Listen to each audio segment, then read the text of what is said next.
فحاشی اور بے حیائی کا رونا رونے والے اگر اپنے گھر میں جھانک لیتے تو شور مچانے کی نوبت ہی نہ آتی۔ ان اللہ وملائکتہ یصلون علی النبی یا ایھا الذین آمنوا صلوا علیہ وسلموا تسلیما۔ الصلاۃ والسلام علیک یا سیدی یا رسول اللہ وعلی آلک واصحابک یا سیدی یا حبیب اللہ۔ الصلاۃ والسلام علیک یا سیدی یا رحمۃ للعالمین وعلی آلک واصحابک یا سیدی یا شفیع المذنبین۔ رب اشرح لی صدری ویسر لی امری واحلل عقدۃ من لسانی یفقہوا قولی۔ اللہ جل مجدہ الکریم کی حمد و ثنا اور حضور تاجدار کائنات، زینت بزم کائنات، فخر موجودات، دستگیر جہاں، غم گسار زماں، سید انس و جاں احمد مجتبیٰ جناب محمد مصطفیٰ صلی اللہ تعالیٰ علیہ وسلم کی بارگاہ میں ہدیہ درود و سلام پیش کرنے کے بعد انتہائی قابل احترام حاضرین و سامعین، السلام علیکم ورحمۃ اللہ وبرکاتہ۔ اللہ رب العزت ہماری اس حاضری کو اپنی بارگاہ اقدس میں قبول فرمائے اور بندہ ناچیز کو حق بات بیان کرنے کی توفیق نصیب فرمائے، اور اس کے بعد رب ذوالجلال ہم سب کو حق پر استقامت کے ساتھ عمل پیرا ہونے کی توفیق نصیب فرمائے۔ حضرات عزیز وقار، آج کے خطبہ جمعۃ المبارک میں جس عنوان پر آپ کے سامنے چند معروضات پیش کرنا چاہتا ہوں اس کا نام ہے تربیت اولاد اور والدین کی ذمہ داری۔ اللہ رب العزت مجھے اس پر حق بیانی کی توفیق نصیب فرمائے۔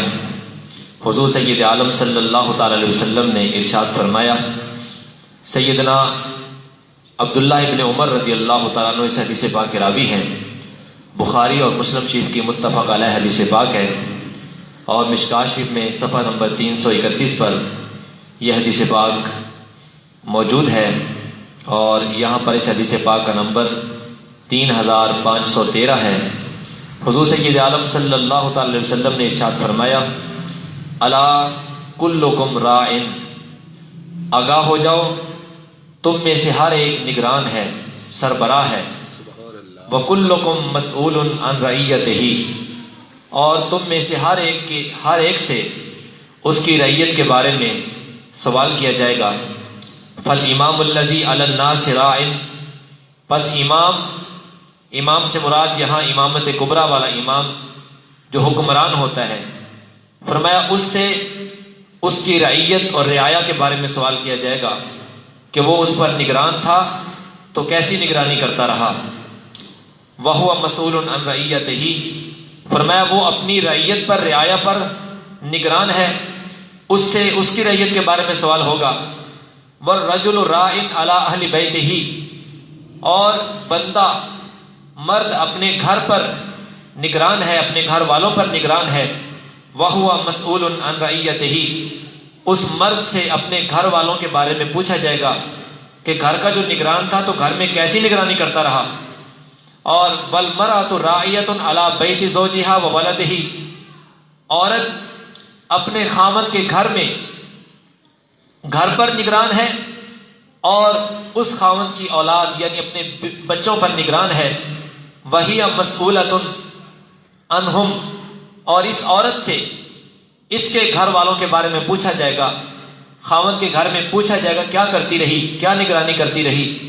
وَعَبْدُ الرَّجُلِ رَاعٍ عَلَىٰ مَالِ سَيِّدِهِ وَهُوَ مَسْئُولٌ عَنْهُ، اور ایسا غلام جو کسی آقا کے حکم کا پابند ہے، کسی بھی مرد کا کوئی غلام ہے، وہ اس کے مال پر، اپنے آقا مولا کے غلام پر وہ نگران ہے، اس سے قیامت کے دن اس کے بارے میں پوچھا جائے گا کہ تجھے نگرانی جو دی تھی اپنے آقا کے مال پر، تو اس مال پر کیا نگرانی کرتا رہا۔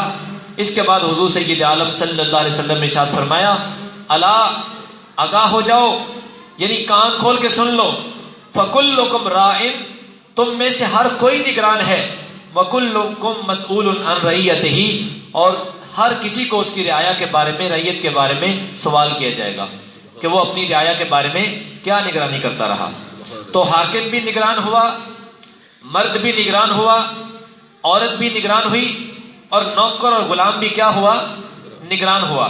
اس حدیث پاک کا سادہ سا مفہوم آسان لفظوں میں یہ سمجھیے کہ جس بندے کے ماتحت ایک یا دو بندے ہیں وہ اس کی نگرانی میں ہیں تو اس سے اس کے بارے میں سوال کیا جائے گا کہ تم اس پر کیا نگرانی کرتے رہے ہو، تم نے کیسی تربیت کی۔ اور یاد رکھنا گھر کی جو ذمہ داری ہے، میں نے جو موضوع منتخب کیا ہے اختصار کے ساتھ اسی پر بات کرتا ہوں کہ مرد کو اپنے گھر کا ذمہ دار بنایا گیا، عورت کو بھی گھر کا ذمہ دار بنایا گیا اور اولاد کا ذمہ دار بنایا گیا۔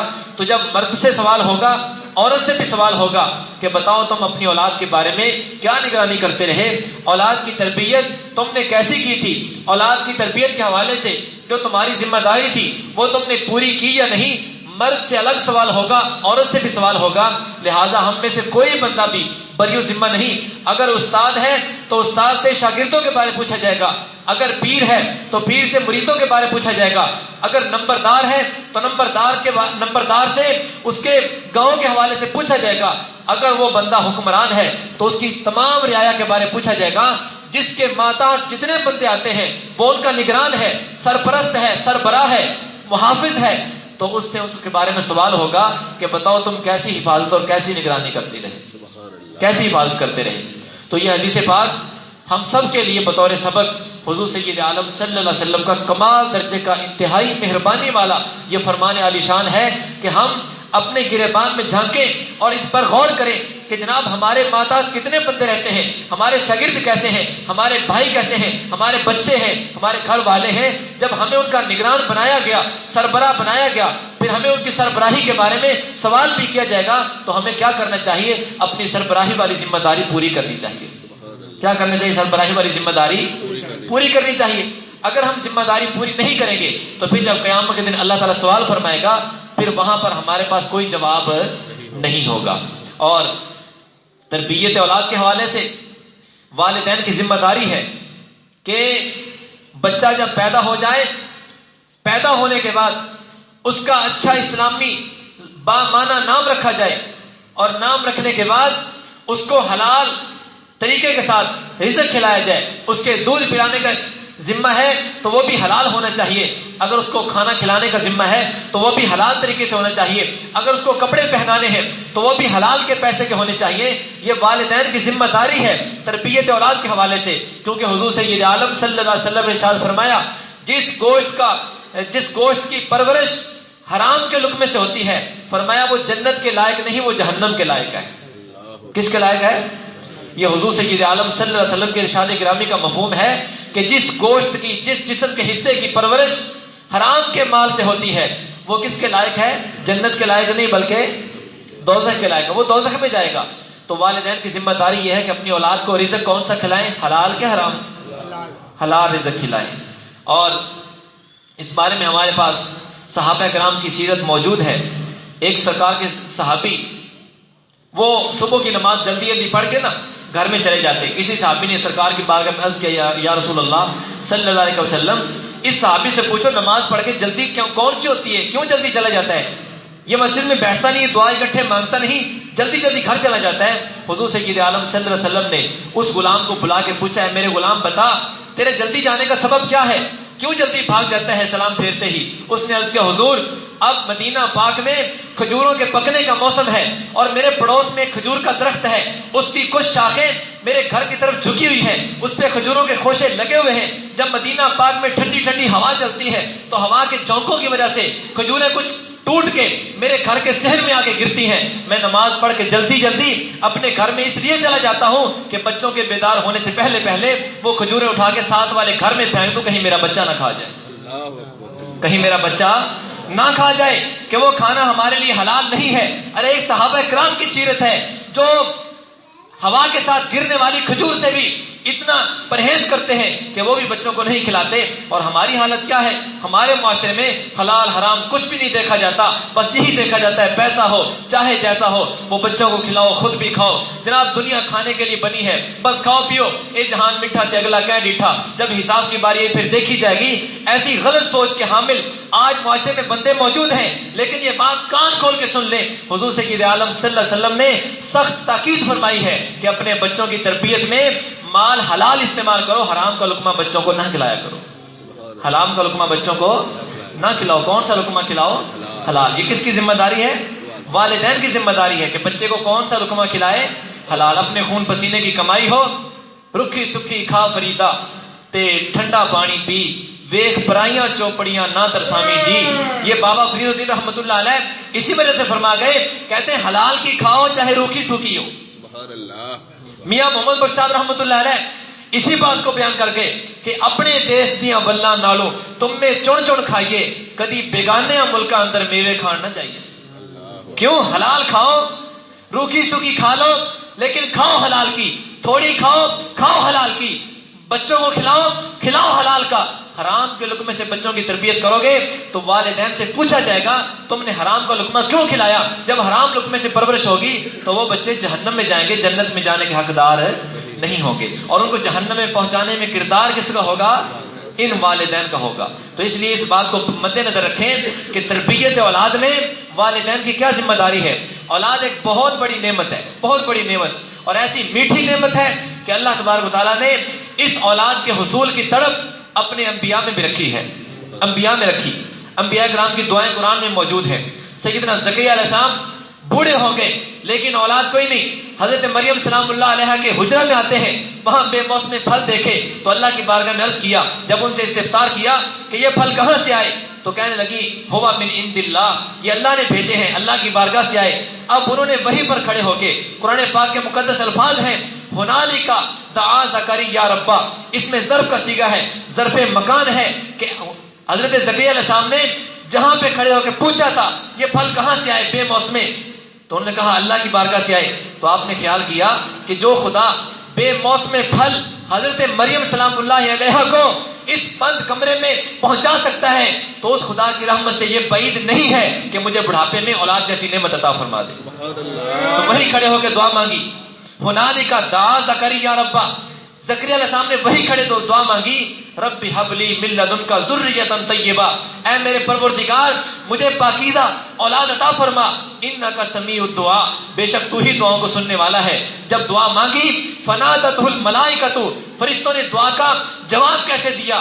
وہو قائم یصلی، ابھی اس محراب میں کھڑے تھے، اس کمرے میں جلوہ فرما تھے، دعا مانگ کے واپس پلٹے نہیں تھے کہ ندا آ گئی، بشارت آ گئی کہ ہم تجھے خوشخبری دیتے ہیں بیحییٰ مصدقا بکلمۃ من اللہ وسیدا وحصورا ونبیا من الصالحین، ہم تجھے یحییٰ علیہ السلام کی پاکیزہ مطہر و مقدس بیٹے کی خوشخبری عطا فرماتے ہیں. تو بات عرض کرنے کا مقصد یہ، اللہ اکبر جزاک اللہ بارک اللہ، بات عرض کرنے کا مقصد یہ کہ اولاد یہ ایسی میٹھی نعمت ہے جس کی طرف اللہ نے انبیاء میں رکھی.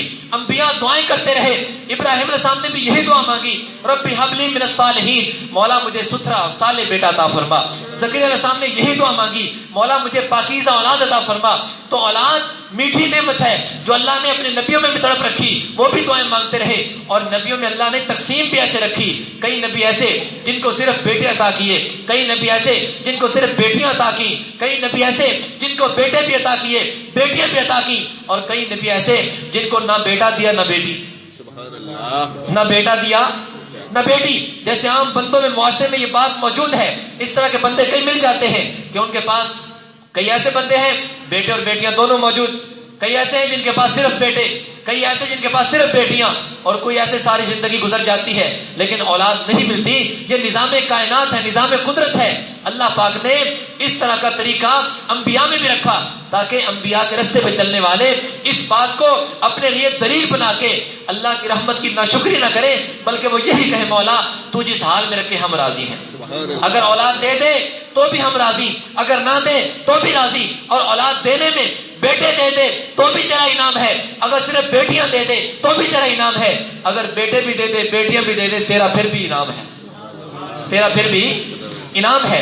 تو اللہ تعالیٰ نے یہ چاروں طریقے اپنی مخلوق میں رکھے تاکہ میرے انبیاء جو ہیں انعام یافتہ مخلوق ہیں، انعام یافتہ صف میں شامل ہونے والے وہ عظیم ہستیاں ہیں، ان کے طور طریقے دیکھ کر میرے بندوں کو بھی یہ طریقہ آ جائے، کوئی میری ذات پہ کوئی شکوہ شکایت نہ کرے، بلکہ انبیاء کرام کا یہ طریقہ دیکھ کے سہارا بن جائے اور صبر کا دامن تھامے کہ جیسا اللہ نے جس حال میں رکھا ہے میں اسی حال میں راضی ہوں، میں اسی حال میں راضی ہوں. تو بات عرض کرنے کا مقصد یہ کہ اولاد کی خواہش ہر کسی کو ہوتی ہے، لیکن شاید یہ بات کسی کے گوشہ خیال میں نہ آئی ہو کہ اولاد کا مل جانا نعمت تو ہے، لیکن اولاد کا مل جانا بہت بڑی آزمائش بھی ہے۔ بے شک اولاد کا مل جانا نعمت بھی ہے، بہت بڑی نعمت ہے، اس پہ بڑے دلائل موجود ہیں، لیکن اولاد کا مل جانا بہت بڑی آزمائش بھی ہے۔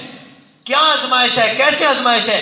قرآن پاک میں فرمایا انما اموالکم و اولادکم فتنہ، اے میرے بندو تمہیں جو مال دیا ہے اور تمہیں جو اولاد دی ہے یہ تمہارے لیے آزمائش اور فتنہ ہے۔ کیا ہے؟ آزمائش اور فتنہ ہے۔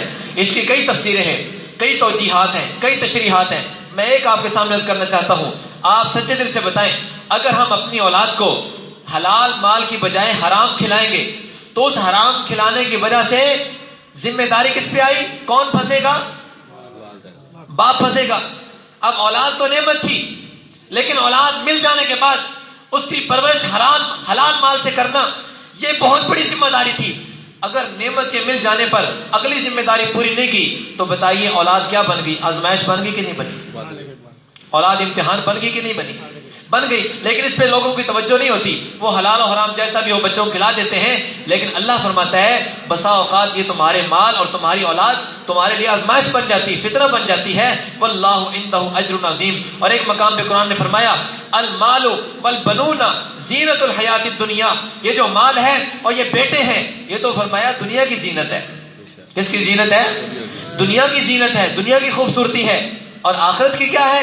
والباقیات الصالحات، آخرت میں باقی رہنے والے وہ نیک اعمال ہیں جن کا اللہ پاک تمہیں اجر و ثواب آخرت میں قیامت کے دن عطا فرمائے گا۔ تو اولاد تو فتنہ بن جاتی ہے، اولاد آزمائش بن جاتی ہے۔ کب آزمائش بنتی ہے؟ جب بندہ اس کی صحیح اسلامی تربیت نہیں کرتا۔ آپ میرے منہ کی بات جھٹلا سکتے ہیں، لیکن آئیے حدیث پاک آپ کے گوش گزار کرتا ہوں۔ صحیح مسلم شریف میرے سامنے ہے، اس کا صفحہ نمبر 336 ہے اور اس کی دوسری جلد ہے۔ حضور سید عالم صلی اللہ علیہ وسلم نے کیا ارشاد فرمایا؟ سیدنا ابو ہریرہ رضی اللہ تعالیٰ عنہ اس حدیث پاک کے راوی فرمایا ان رسول اللہ صلی اللہ علیہ وسلم قال، رسول پاک صلی اللہ علیہ وسلم نے ارشاد فرمایا کل انسان تلدہ امہ علی الفطرہ، ہر انسان کو اس کی ماں دین فطرت پر پیدا کرتی ہے۔ ہر انسان کو، جو بچہ بھی پیدا ہوتا ہے کس پر پیدا ہوتا ہے؟ دین فطرت پر۔ اور دین فطرت کیا ہے؟ دین اسلام ہے، دین اسلام ہے۔ آگے کیا فرمایا؟ وَأَبَوَاهُ بَعْدُ يُحَوِّدَانِهِ أَوْ يُنَصِّرَانِهِ أَوْ يُمَجِّسَانِهِ، فرمایا بچہ تو پیدا دین فطرت پہ ہوا تھا، آگے فرمایا اس کے والدین ہیں، وہ چاہے اس کو يُحَوِّدَانِهِ یہودی بنا دیں، او يُنَصِّرَانِهِ یا عیسائی بنا دیں، او يُمَجِّسَانِهِ یا مجوسی بنا دیں۔ بچہ پیدا کس پہ ہوا تھا؟ دین فطرت پر۔ والدین نے کیا بنا دیا؟ چاہے یہودی بنایا، چاہے عیسائی بنایا، چاہے مجوسی بنایا۔ بہت قابل توجہ بات، بہت ہی قابل توجہ بات ہے۔ ایک عظیم نقطہ ہے جو میں آپ کی گوش گزار کرنا چاہتا ہوں، بڑی توجہ کے ساتھ سماعت فرمانا۔ آقا کی میں سامنے فرمایا بچہ تو دین فطرت پر پیدا ہوتا ہے، جو بھی پیدا ہو، چاہے کافر کے گھر پیدا ہو۔ کافر کے گھر بھی پیدا ہونے والا بچہ کس دین پر پیدا ہوتا ہے؟ دین فطرت پر۔ مسلمان کے گھر بھی پیدا ہونے والا بچہ دین فطرت میں پیدا ہوتا ہے۔ آگے جو ماں باپ کا دین ہوگا بچے کا بھی وہی ہو جائے گا، بچے کا بھی وہی ہو جائے گا۔ اگر ماں باپ یہودی ہیں بچہ یہودی ہوگا، اگر ماں باپ عیسائی ہیں بچہ عیسائی ہوگا، اگر ماں باپ مجوسی ہیں تو بچہ مجوسی ہوگا۔ ارے آپ کی توجہ میں اس جانب مبذول کروانا چاہتا ہوں کہ آج ہمارے افسوس کی انتہا ہو گئی تو حد ہو گئی۔ دیکھیے بچہ مسلمان کا اور کرتوت کس کے؟ بچہ کس کا؟ مسلمان کا۔ ہم سارے کیا ہیں؟ ہم سارے مسلمان ہیں نا۔ بچہ ہمارے گھر پیدا ہوا، یہ حدیث پاک تو یہ بتاتی ہے کہ یہودی بچہ اس وقت بنے گا جب ماں باپ یہودی ہوں گے، بچہ عیسائی اس وقت ہوگا جب ماں باپ عیسائی ہوں گے، بچہ مجوسی اس وقت ہوگا جب ماں باپ مجوسی ہوں گے۔ ارے یہ اشارہ تو ایک طرف رکھا، یہ بھی دیکھیے کہ مسلمان والدین ہیں، بچہ کیا نکلا ہے؟ بچے میں مسلمانوں والی عادت ہی کوئی نہیں، بچے میں مسلمانوں کا کردار ہی کوئی نہیں۔ یہ بات کہاں پہ جائے گی؟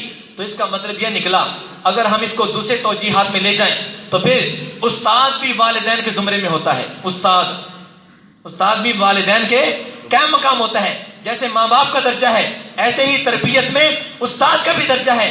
اگر والدین تو مسلمان تھے، بچہ پھر بھی عیسائی ہو گیا، بچہ پھر بھی یہودی ہو گیا، بچہ پھر بھی نصرانی ہو گیا، مجوسی ہو گیا، تو پھر ہمیں اگلا سٹیپ سوچنا پڑے گا، اگلے مرحلے پہ جانا پڑے گا کہ مسلمان والدین کا بچہ یہودی عیسائی کیسے ہو گیا، اس میں کردار یہودیوں والے عیسائیوں والے کیسے آ گئے. تو پھر ہم اٹیک اس پہ کریں گے کہ ہو سکتا ہے اس کا استاد اچھا نہ ہو. ماں باپ تو اچھے تھے لیکن استاد اچھا نہ ہو. ماں باپ نے فرمان چڑھایا، بچہ چلنے پھرنے قابل ہو گیا، بولنے قابل ہو گیا، استاد کے حوالے کر دیا. استاد نے کیا بنا دیا؟ مسلمان نہیں بنایا. اس کو طور طریقے کون سے سکھائے؟ یا یہودیوں والے سکھائے، یا عیسائیوں والے سکھائے، یا مجوسیوں والے سکھائے. ارے بچہ مسلمان کے گھر میں پیدا ہو کے عیسائیوں والے کام کرے، حیرانگی والی بات نہیں ہے؟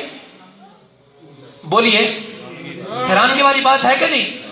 اگر یہودی کے گھر میں پیدا ہو کے یہودیوں والے کام کرتا تو کوئی حیرانگی نہیں تھی، کوئی افسوس نہیں تھا. اگر عیسائی کے گھر میں پیدا ہو کے بچہ عیسائی ہوتا، عیسائیوں والے کام کرتا، کوئی حیرانگی والی بات نہیں. کیوں؟ جیسے ماں باپ ویسے بچے، جیسے ماں باپ ویسے بچے.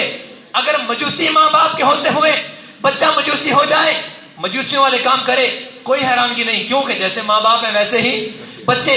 حیرانگی والی بات یہ ہے کہ ماں باپ مسلمان ہیں، بچے میں کوئی طور طریقہ مسلمانوں والا ہے ہی نہیں. تو پھر اس بات کو تسلی کے انداز میں کون سمجھائے گا؟ اس دل کو سہارا کون دے گا؟ اس دکھ کا مداوا کون بنے گا؟ اس زخم پہ مرہم کون لگائے گا؟ اور کیسے بندے کو تسلی ملے، کیسے سکون ملے کہ بچہ مسلمان کا کام مسلمانوں والے نہیں؟ کس نے اس کا کردار بگاڑا؟ کس نے اس کو طور طریقے وہ سکھائے جو مسلمانوں والے نہیں؟ تو ہم یہ کہیں گے دور جانے کی بات نہیں، اس کا استاد چیک کرو. کیا چیک کرو؟ جس استاد کے ساتھ پاس یہ پڑھتا ہے وہ استاد چیک کرو، جس ادارے میں پڑھتا ہے وہ ادارہ چیک کرو، جس مدرسے میں پڑھتا ہے وہ مدرسہ چیک کرو، جس سکول میں جاتا ہے وہ سکول چیک کرو، جس کالج میں جاتا ہے وہ کالج چیک کرو، جس اکیڈمی میں جاتا ہے وہ اکیڈمی دیکھو. ہمیں پتہ چل جائے گا. دور جانے کی بات نہیں، ہمیں پتہ چلے گا جہاں ہمارا بچہ جاتا ہے اس کو جو ماحول وہاں ملتا ہے بچہ بڑا ہو کے وہی کرنے لگ جاتا ہے، بڑا ہو کے وہی کرنے لگ جاتا ہے. آپ کی سوچ اس بات کو تسلیم کرے گی یا نہیں کرے گی؟ بولیے کہ استاد کو